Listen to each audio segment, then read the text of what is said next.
నా అందం ఎవరు చూడలా, నన్ను ఎవరు పలకరించలా, ఈ బట్టలు బాగున్నాయని ఎవరు జీవితం అంతా ఎవరి కోసమో బతుకుతాం మనం, మన కోసం మనం బతకం. అప్పటి వరకు మనకు ఆధ్యాత్మికత అర్థం కాదు. నువ్వు కట్టుకున్న చీర నీకు బాగుండాలి, ఇంకోళ్ళు మెచ్చుకోవడం ఎందుకు పని లేక. అద్దం ముందు నిలబడి చూసుకో, వెళ్ళిపో అక్కడి నుంచి. మహా అయితే మీ ఆయన అడుగు, ఇంకెవరిని అడగ. అబ్బే ఆయన తప్ప అందరినీ అడుగుతారు. ప్రథమ శత్రువు ఎవరంటే ముందు భార్య, తర్వాత భర్త.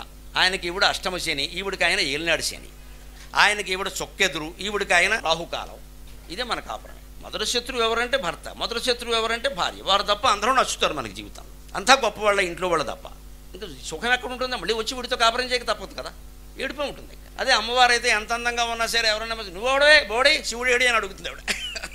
నువ్వేంటి మెచ్చుకున్నది, ఇక్కడ మా ఆయన పిలు అంటాడు. ఇంకోటి మెచ్చుకుంటే ఆవిడకి నచ్చదండి. ప్రతి స్త్రీ ప్రతి పురుషుడు అలాగే ఉండాలి. ఒక పురుషుడు సౌందర్యాన్ని వాళ్ళ ఆవిడ మెచ్చుకోవాలండి, పక్కింటి ఆవిడ మెచ్చుకోవడం ఏంటంటే దరిద్రం, తప్పది.